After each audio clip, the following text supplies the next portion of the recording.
प्रिय मित्रों, जय श्री कृष्णा, राधे राधे। स्वागत है आपका एक बार पुनः अपने चैनल अनंत मोटिवेशन ज्ञान पर। चाहे कुंवारे मर जाना, लेकिन इन 3 लक्षणों वाली स्त्रियों से कभी विवाह मत करना। दोस्तों, आज हम आपके लिए एक ऐसी वीडियो लेकर आ चुके हैं जिसमें हम आपको कहानी के माध्यम से बताएंगे कि कुंवारे मर जाना, लेकिन इन 3 लक्षणों वाली स्त्रियों से शादी मत करना। आप जिंदगी में हमेशा खुश एवं समृद्ध रहेंगे। मित्रों, यहाँ कहानी वीडियो आपको बहुत अच्छी सीख एवं जानकारी देकर जाइए। तो मित्रों, आपसे निवेदन है कि वीडियो को अंत तक अवश्य देखिएगा और वीडियो पसंद आती है तो लाइक अवश्य कर दीजिएगा। तो मित्रों, लीजिए शुरू करते हैं आज की हमारी यह कहानी वीडियो, आप इस समय को ध्यान में रखते हुए। मित्रों, बहुत समय पहले की बात है। किसी नदी के किनारे एक हंस और हंसनी का जोड़ा बैठा हुआ था। तब दोनों आपस में बात कर रहे थे। तभी हंस बोलता है, हंसनी, आज का समय बहुत ही बदल चुका है। स्त्रियां अपने स्वार्थ के प्रति कुछ भी करने को तैयार हो जाती है। ऐसे में कहती है हंसनी कि पिया जी, मेरे को समझ में नहीं आया कि आप ये क्या बोल रहे हैं। आप हमारे स्त्री जाति के बदनाम कर रहे हैं। तो हंस कहता है, हंसनी, मैं आपको एक कहानी के माध्यम से बताता हूँ ताकि आपको स्त्री जाति की सच्चाई और उनकी स्वार्थ का पता आपको लग जाएगा। तो हंसनी बोलती है, तो बताइए स्वामी, मैं इसे ध्यान से अवश्य सुनूंगी। तभी हंस कहानी शुरू करता है और बताता है कि हे हंसनी, किसी नगर में 3 दोस्त रहते थे। एक राजा का पुत्र था, दूसरा साहूकार का और तीसरा बनिए का पुत्र था।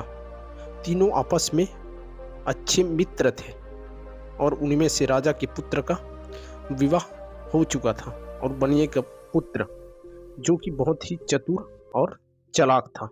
तीनों आपस में बहुत अच्छे मित्र थे, आपस में खेल कूद कर बड़े हुए थे। वे तीनों एक दिन कहीं घूमने चले जाते हैं। तभी राजा का पुत्र बोलता है कि दोस्तों,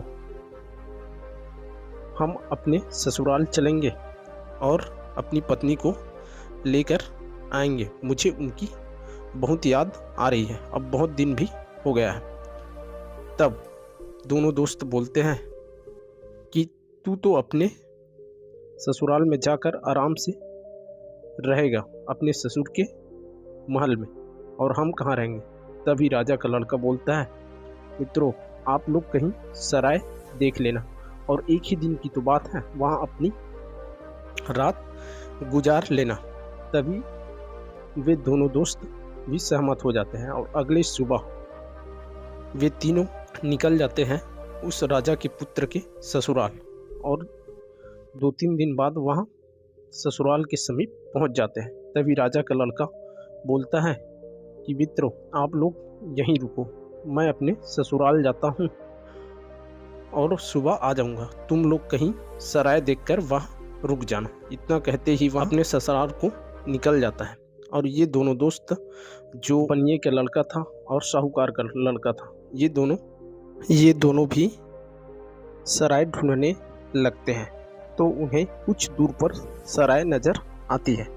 वे दोनों देखते हैं कि यह व्यवस्था ठीक लग रही है, यहाँ हम रात गुजार सकते हैं, यहाँ खाने पीने की भी व्यवस्था ठीक लग रही है। तो जैसे ही वे लोग सराय के नज़दीक पहुँचते हैं तो उन्हें सराय के दरवाजे पर एक बूढ़ी माता दिखाई देती है। तो वे लोग पूछते हैं, माता, हम लोग आज रात यहीं बिताना चाहते हैं। तो वहाँ बूढ़ी माता बोलती है, नहीं बेटे, आप लोग यहाँ रात नहीं गुजार सकते, क्योंकि यहाँ जो रात बिताता है उनकी मौत हो जाती है, वे जिंदा वापस लौटकर नहीं आते हैं। तभी दरवाजे के अंदर से एक सुंदर युवती दिखाई देती है।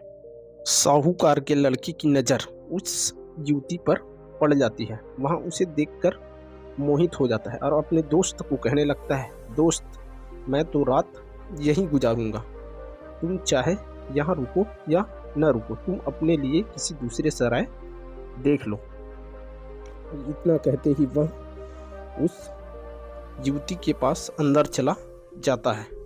उस सराय के अंदर एक बड़ा सा हॉल था, वहाँ बिस्तर भी लगा हुआ था। वहीं उस युवती के साथ वह आराम करने लगता है और वहाँ उसका दोस्त कुछ समय बीतने के बाद वह बूढ़ी माता के पास आकर पुनः पूछता है कि माता, आप जो कह रहे थे कि यहाँ जो रात रुकता है उसकी मृत्यु हो जाती है, कृपया आप मुझे बताने की कृपा करेंगे। तब बूढ़ी माता कहती है, तुमने अपने दोस्त को बहुत रोकने मनाने की कोशिश की, यहाँ मत रुको, फिर भी वह यहाँ रुकने को तैयार हो गया।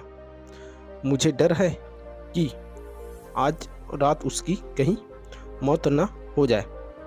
तभी उस बनिए के लड़का बोलता है, माता मैं तो वही पूछ रहा हूँ कि आप मुझे स्पष्ट रूप से बताएं कि कैसे यहाँ जो रुकता है उसकी मृत्यु हो जाती है। तब बूढ़ी माता कहती है, बेटा यहाँ जो युवती तुम्हारे दोस्त ने देखा और तुमने भी देखा, यहाँ एक नागिन है, वैश्य है, यहाँ आधी रात को रूप बदलकर जो उनके साथ विश्राम करता है उनको डस लेता है और उसकी मृत्यु हो जाती है।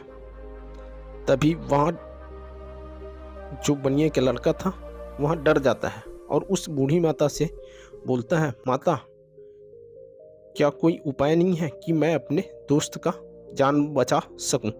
तभी उस बूढ़ी माता ने उस बनिए के लड़के को एक तलवार देती है और कहती है, यदि इस तलवार से तुम उस नागिन का वध कर सको तो तुम अपने दोस्त का जान अवश्य ही बचा पाओगे।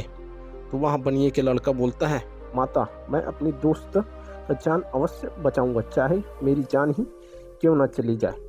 इतना कहते हुए वह तलवार को पकड़कर चुपके से उस सराय के अंदर घुस जाता है, जहाँ साहूकार का लड़का और वह युवती आपस में सोए हुए थे। उसी एक किनारे में लेट जाता है और समय बीतने लगती है। जैसे ही आधा रात होती है वह युवती नागिन का रूप बनाकर उस साहूकार के लड़के को डसने को तैयार होती है। उतने में ही बनिए के लड़का उसके सिर को धड़ से अलग कर देता है और अपने दोस्त का जान बचा लेता है और उस नागिन के लाश को उसी पलंग के नीचे रख देता है और चुपके से वहाँ सराय से निकल जाता है। जैसे ही वहाँ सराय से निकलता है तो देखता है कि जंगल में कोई सुंदर स्त्री जंगल के बीचों बीच जा रही है। इतने डरावने सुनसान जंगल में यह सुंदर स्त्री कहाँ जा रही है। वहाँ सोचने लगता है कि यह इतने घनघोर जंगल में कहाँ जा रही है। तभी वहाँ बनिए का लड़का उस स्त्री की पीछा करना चालू कर देता है और चुपके से उसके पीछे पीछे जाने लगता है। तभी वहीं दूर एक साधु का कुटिया था, उसके अंदर वहाँ स्त्री चली जाती है और वहाँ स्त्री अपने साधु से कहने लगती है कि आज के बाद मैं आपसे मिलने नहीं आऊँगी, क्योंकि मेरे पति मेरे घर में ठहरे हुए हैं, कल मैं उनके साथ अपने ससुराल चली जाऊंगी। तभी साधु बोलता है कि तुमने मुझे धोखा दिया, अब तुम कह रही हो कि तुम अपने पति के साथ ससुराल चली जाओगी। इतने में वहाँ गुस्सा में आकर उस राजा की लड़की जो स्त्री थी उसकी नाक को काट देता है। यह सब चीज उस बनिए के लड़का देख रहा था चुपके से बैठकर। जैसे ही वहाँ सुंदर स्त्री जो कि राजा की लड़की थी वह दर्द के मारे कराहते हुए साधु की कुटिया से निकल जाता है। उसके बाद जो बनिए का लड़का था वह साधु के कुटिया में पहुंच जाता है। वह भी क्रोध में आकर उस साधु की हत्या कर देता है और उसे भी वहीं रख देता है और वह जंगल के रास्ते चुपके से निकल जाता है। तभी उसे कुछ दूर पर मंदिर दिखाई देता है। वहां जाकर वहां चुपके से छुपकर बैठ जाता है। तभी उसी मंदिर में कुछ चोर आते हैं और माता जी से प्रार्थना करने लगते हैं कि हे माता, आपने हमारी चोरी करने में मदद की तो हम राजा के पुत्री को आपके समक्ष लाकर आप में बलि चढ़ा देंगे। यह सब बातें उस बनिए की लड़का सुन रहा था। तब वह सोचने लगता है कि मैं इस राज्य के राजा की पुत्री की जान अवश्य ही बचाऊंगा और वह उसी मंदिर में छुपकर बैठा रहता है। तब अगले ही दिन वे चोर लोग उस राज्य की राजा के पुत्री को लेकर आ जाते हैं कि हे माता, आपने हमारी मदद की चोरी करने में, इसलिए हम आपके समक्ष इस राजा की लड़की को बलि चढ़ाने आए हैं। जैसे ही एक चोर उस मंदिर के गेट को खोलकर राजा की लड़की को लेकर माता के समक्ष प्रस्तुत होता है और जैसे ही बलि चढ़ाने वाला होता है, तभी उस बनिए के लड़के ने उन चोर के धड़ को अलग कर दिया। कुछ देर बीतने के बाद उनके साथी सोचते हैं कि एक जो हमारा मित्र है वो बलि चढ़ाने के लिए अंदर गया है, वो अभी तक आया क्यों नहीं। तो एक और दूसरा चोर वहां घुस जाता है और उसको भी उस बनिए के लड़के ने धड़ से मारकर गिरा दिया। इसी प्रकार सभी चोरों को वहां एक एक करके मार दिया और उस राजा के लड़की की जान बचा ली। यह सब देखकर उस राजा की लड़की उस बनिए के लड़के पर मोहित हो जाता है और उन्हें अपने घर तक छोड़ने के लिए कहता है। जैसे तैसे करके वह अपने घर के पास राजमहल में पहुंचने ही वाला होता है और उस बनिए के लड़के को कहता है कि मैं आपसे प्रेम करती हूँ, मैं तुमसे शादी करना चाहती हूँ। तब उस बनिए के लड़के ने बोला कि हे रानी, मैं आपसे विवाह नहीं कर सकता क्योंकि मैंने आपकी रक्षा की है और आपके साथ दुराचार दुर्व्यवहार नहीं कर सकता। तभी उस राजा की लड़की ने बोला कि यदि तुम मुझसे विवाह नहीं करोगे तो मैं तुम्हें जेल में डलवा दूंगी। तो वह बनिए के लड़का बोलता है, चाहे तुम कुछ भी कर लो, मैं आपसे विवाह नहीं कर सकता। लेकिन उससे पहले वह साधु के पास से नाक को कटवाकर घर आ चुकी थी। तभी वह सोचती है कि सुबह जब मेरे को देखेंगे तो लोग क्या सोचेंगे, मेरा नाक कैसे कट गया। यहाँ सोचकर वह अपनी पति को ही फंसाने का प्लान बना लेती है और जैसे ही सुबह सूरज उगने लगती है वह चिल्लाने लगती है कि देखो देखो, मेरे पति ने मेरा नाक काट दिया है। तब यह सभी आवाज़ें सुनकर उनके मंत्री, उनके घर वाले इकट्ठे हो जाते हैं और उन्हें बंदी बनाकर रख लेते हैं। जैसे ही बनिए का लड़का उस राजा की लड़की के प्रस्ताव को ठुकरा देता है कि मैं आपसे विवाह नहीं करूंगी, तब वह बनिए के लड़के को फंसाने के लिए चिल्लाने लगती है कि बचाओ बचाओ, यहाँ मेरा इज्जत लूटना चाहता है, यह मेरे को पकड़कर ले जाना चाहता है।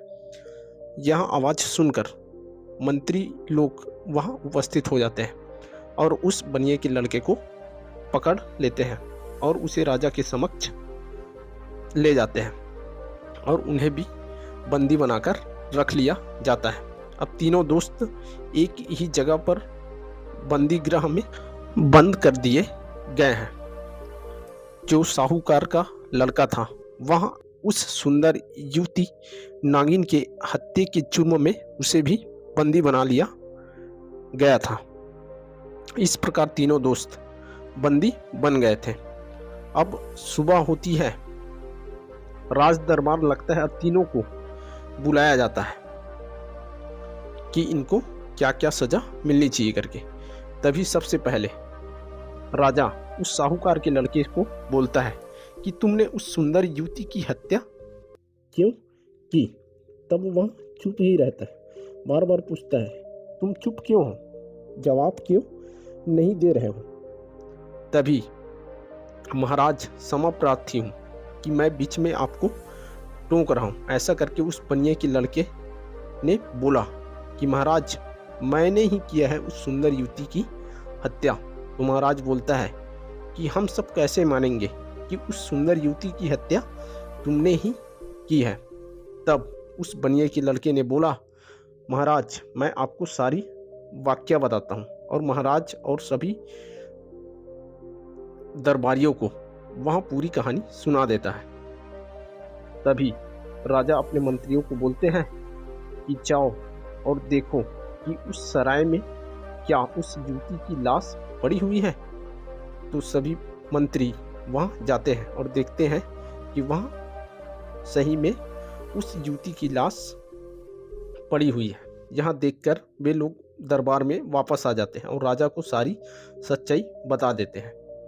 तो राजा उस लड़के की बात को मानकर उस साहूकार के लड़के को छोड़ देता है। तभी दूसरे का बारी आता है कि तुमने अपने ही पत्नी की नाक को क्यों काटा। तो वहां भी चुप रहता है, क्योंकि उसे भी नहीं पता था, क्योंकि उसने काटा ही नहीं था। तभी उस बनिए के लड़के ने पुनः गुस्ताखी के लिए माफी चाहता हूँ महाराज, इसने भी आपकी लड़की की नाक को नहीं काटा है। तो मैं कैसे विश्वास कर सकता हूँ कि इसने मेरी लड़की के नाक को नहीं काटा है। तभी उस बनिए के लड़के ने बोला, महाराज, उस महाराज की कुटिया में जाइए और वहां जाकर देखिए, मैंने उस महाराज को, साधु को मार डाला है, क्योंकि उसने ही आपकी लड़की की नाक को काटा था और मैं क्रोध में आकर उस साधु की हत्या कर दी थी।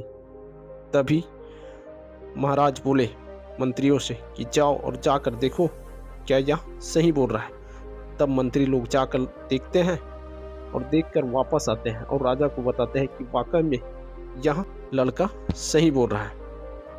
तब उस राजा के लड़के को भी आज़ाद कर देते हैं, छोड़ देते हैं। इतने में ही उस राज्य के राजा बोलते हैं कि तुमने तो इन लड़कों को बचा ही लिया, लेकिन तुम मेरे लड़की की इज्जत से खिलवाड़ क्यों कर रहे थे। तभी उस बनिए के लड़के ने बोला, राजा, मैं ऐसा कुछ भी नहीं कर रहा था, मैं निर्दोष हूँ। तो इतने में राजा बोला कि हम कैसे माने कि तुम निर्दोष हो। तभी उस बनिए के लड़के ने बोला, महाराज, अपने मंत्रियों से बोलिए, यहाँ पास ही एक मंदिर है, वहाँ मैंने चोरों को मारकर एक जगह रख दिया है, क्योंकि वे आपकी लड़की की बलि चढ़ाने की कोशिश कर रहे थे। तो मैंने आपकी लड़की की जान बचाई है। तो इसने मेरे समक्ष शादी का प्रस्ताव रखा, तो मैंने मना कर दिया और यहाँ मुझे साना लगी। तो जैसे ही मंत्रियों को राजा उस मंदिर में भेजते हैं, तो वहाँ वाकई में ही उस चोरों की लाशें मिलती है और वे आकर राजा को सारी वाकया बता देते हैं। राजा शर्म के मारे सिर को झुका लेते हैं और उस बनिए के लड़के को भी याद कर देते हैं, बेटा मुझे माफ़ कर दो, मैंने आपको गलत समझा था। यहाँ कहते हुए उनको भी आज़ाद करने का आदेश दे देते हैं और उन्हें मुक्त कर दिया जाता है। इस तरह से बनिए का लड़का अपने दोनों दोस्तों को बचा लेता है और खुद भी बच जाता है और तीनों दोस्त हंसते खेलते उसी नगर में आ जाते हैं और वहीं रहने लगते हैं। मित्रों, हंस अपनी हंसनी से कहता है, देख लिया तुमने कि स्त्रीदास जाति कैसे अपने स्वार्थ के लिए कुछ भी करने को तैयार हो जाती है। तो इतने में स्वार्थ के लिए वह किसी को मार भी सकती है, किसी को कुछ भी कर सकती है। सुनते ही हंसनी कहने लगी कि हाँ स्वामी, मुझे समझ आ गया। और हंस कहने लगा अपनी हंसनी से कि हे हंसनी, इसी कारण मैं कहता हूँ कि इन 3 लक्षणों वाले स्त्रियों से कभी विवाह नहीं करनी चाहिए। अब हंस हंसनी से कहता है कि वह 3 लक्षणों वाली स्त्रियाँ यहाँ हैं। पहली वह जो अपने पति के रहते हुए किसी गैर पुरुष, गैर मर्द के साथ संबंध बनाती है और अपने इज्जत को बेच देती है, यह पहली है, और अपने पति धर्म को नष्ट कर देती। इस प्रकार की लक्षण वाली महिलाओं से विवाह कदापि नहीं करना चाहिए। और दूसरी वहाँ है एक स्त्री जो वेश्यावृत्ति की धंधा में लिप्त है और नागिन की तरह अपनी जीवन गुजार रही है। वेश्यावृत्ति में लिप्त महिलाएं ऐसी होती है कि वह अपनी हवस की पूर्ति के लिए अपने पति का क्यों ही हत्या करनी न पड़े वह कर ही देती है, और नागिन की तरह वह अपनी पत्नी को डस कर उनकी हत्या कर देती है। इस तरह से वेश्यावृत्ति में लिप्त महिलाएं से कभी विवाह नहीं करनी चाहिए और उनसे दूरी ही बनाकर रखना उचित होता है। और तीसरी स्त्री वहाँ है जो किसी पुरुष की मदद करने के बावजूद भी उसको फंसाना चाहे, उसके साथ दुर्व्यवहार करे। तो इस प्रकार की स्त्रियां से कभी मिलजुल कर नहीं रहना चाहिए, उनसे दूरी बनाकर ही रखनी चाहिए और ऐसे लक्षणों वाली स्त्रियों से विवाह भी नहीं करनी चाहिए। मित्रों, हम विश्वास करते हैं कि इस वीडियो से आपको बहुत कुछ सीखने को मिला होगा। तो कृपया एक बार पुनः आपसे निवेदन करते हैं कि वीडियो को लाइक अवश्य कर दीजिएगा और कमेंट में जय श्री कृष्ण राधे राधे अवश्य लिख दीजिएगा। और चैनल पर नए हो तो इसी तरह की और नई नई वीडियो देखने के लिए हमारे चैनल को सब्सक्राइब अवश्य कर लीजिएगा। धन्यवाद।